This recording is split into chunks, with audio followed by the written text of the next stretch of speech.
그래서 시온의 포로들이 하나님의 우리 안에 돌아오는 날. 그래서 데살로니가 후서 2장 3절에 우리가 이 마지막 때 해야 할 일이 누가 아무렇게 하여도 너희가 미혹하지 말라. 먼저 배도하는 일이 있고 저 불법의 사람 곧 멸망의 아들이 나타나기 전에는 이르지 아니하리니 저는 대적하는 자라. 범사에 일컫는 하나님이나 숭배함을 받는 자 위에 뛰어나 자존하여 하나님 성전에 앉아 자기를 보여 하나님이라 하였느니라. 요한일서 4장 3절에 예수와를 시인하지 아니하는 영마다 하나님께 속한 것이 아니니 이것이 곧 그 적그리스도의 영이니라. 오리라 한 말을 너희가 들었거니와 이제 벌써 세상에 있느니라. 지금 우리가 살고 있는 이 시대에 헬레니즘을 통하여 적그리스도의 영이 꽉 지금 이미 다 차 있습니다. 그래서 이 마태복음 24장에 이렇게 멸망에 가져간 것을 경고하시고 난 뒤에 25장에 무슨 말씀을 나옵니까? 슬기로운 5처녀와 미련한 5처녀 10처녀의 비유가 나오는데 10처녀의 비유가 뭐가 없습니까? 이제 신랑을 맞으러 등을 준비했는데 그 등에 빛을 발하기 위해서 뭐가 필요합니까? 그 안에 있는 그 등에 기름이 필요합니다. 여러분, 기름이 있어야 빛을 발합니다. 근데 5처녀는 기름을 준비했습니다.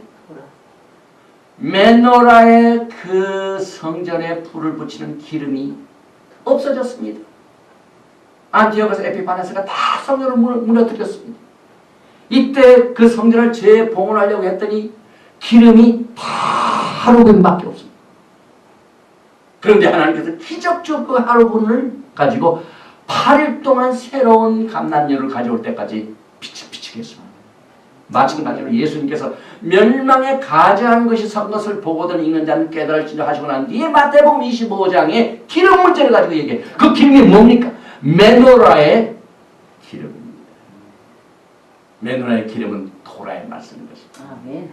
그래서 예수님께서 이 한우카를 사용하시고 지금도 우리에게 메시지를 주십니다.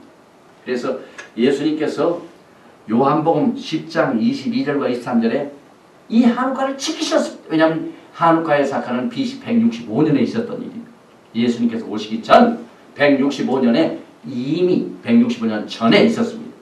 그래서 그 온 이스라엘이 그 한우카를 지킬 적에 예수님께서도 레위기 23장에 나오는 절기는 안 나오지만은 이 마지막 때를 위하여 멸망에 가져간 것이 선 것을 보고든 있는 자는 깨달을지 이것을 주님께서 마태복음 24장에 종말론의 메시지를 주시고 25장에 기름 문제를 가지고 슬기로운 5처녀를 비유로 말씀하시면서 마지막 때를 준비하도록 그 말씀을 주신 사건이 또 어디에서 증거가 되냐면은 예수님 자신이 수전절 The Feast of Dedication 이때 친히 예수님이 어디로 가시냐면 성전으로 가셨습니다. 보니까 요한복음 10장 22절 23절 예루살렘의 수전절이 이르니 이 수전절은 한우카입니다. 히브리 성경을 보면은 한우카로 나옵니다. 때는 겨울이라. 지금은 어느 때는 지금 시애틀이 얼마나 춥습니까? 지금 때는 겨울이라. 정확하게 시간이 맞아 돌아갑니다. 그런데 예수께서 성전 안 솔로몬 행각에서 다니시니 이 요한복음 10장의 내용이 뭡니까? 그때 당시에 유대인들이 당신이 메시아인지 아닌지 이것 가지고 서로 걔냐 아니냐 싸울 때입니다. 그런데 예수님께서는 한우카를 지키시면서 예수님이 메시아이신 것을 나타내시기 위하여 솔로몬 행각에 직접 나타나셨습니다. 메시아이신 것을 증거하셨습니다. 그래서 이 솔로몬 행각이 이게 나오죠. 그래서 여러분과 저는 이 예수님께서 진짜 다시 오실 메시아이신 것을 한우카의 절기를 통하여 그들에게 나타나신 것처럼 이 한우카를 통하여 나타날 적그리스도의 모형을 미리 경고하시면서 종말을 준비케 하셨습니다.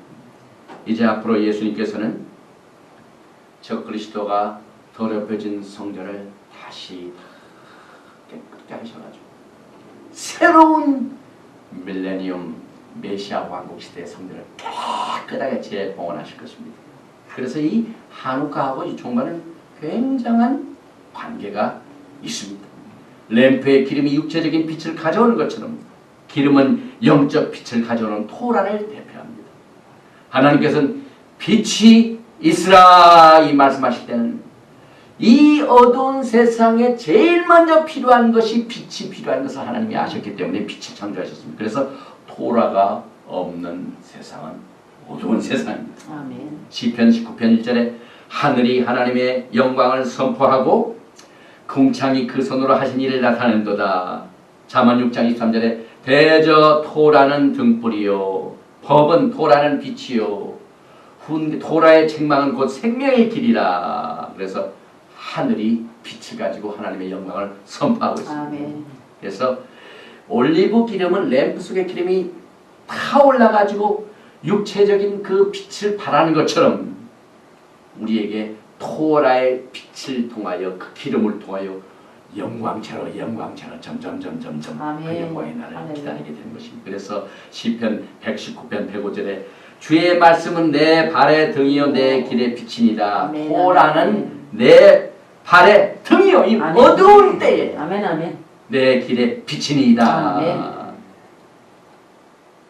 묵시가 없으면 백성이 방자에 행하거니와 토라를 지킨 자는 복이 있느니라. 아멘. 잠언 29장 18절 말씀.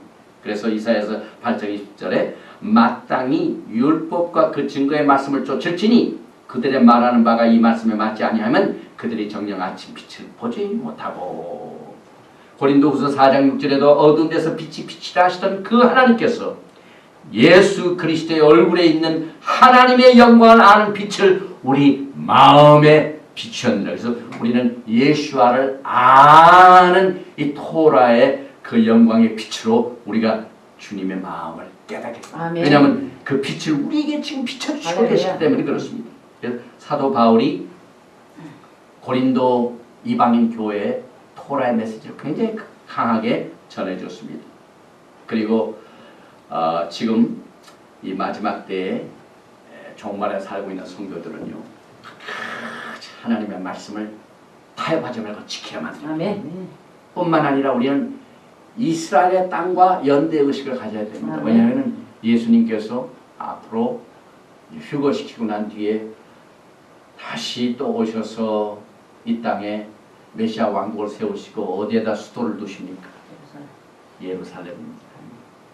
그래서 예루살렘을 위하여 기도하고 그 땅을 위하여 끝까지 우리가 기도를 해야 됩니다. 그리고 이제 포로 생활했던 전 세계에 퍼져 있는 믿는 자들이 예수님 앞에 다 모이게 될 것입니다. 그래서 그때 메시아 왕국의 시대가 도래하게 될 것입니다. 그래서 여러분과 저는 파수꾼이 되어서 에브라임 산 위에서 파수꾼이 외치는 날이 이를 것이라. 이르기를 너희는 일어나라. 우리가 시온에 올라가서 우리 하나님 여호와께로 나아가자 하리라. 예레미야서 31장 6절에 말씀과 같이 파수꾼이 외치는 날이 지금입니다. 아멘. 그래서 시편 121편 4절에 이스라엘을 지키시는 자는 졸지도 아니하고 주무시지도 아니하시로다. 아멘. 시편 122편 6절에 예루살렘을 위하여 평안을 구하라. 예루살렘을 사랑하는 자는 형통하리로다. 아멘.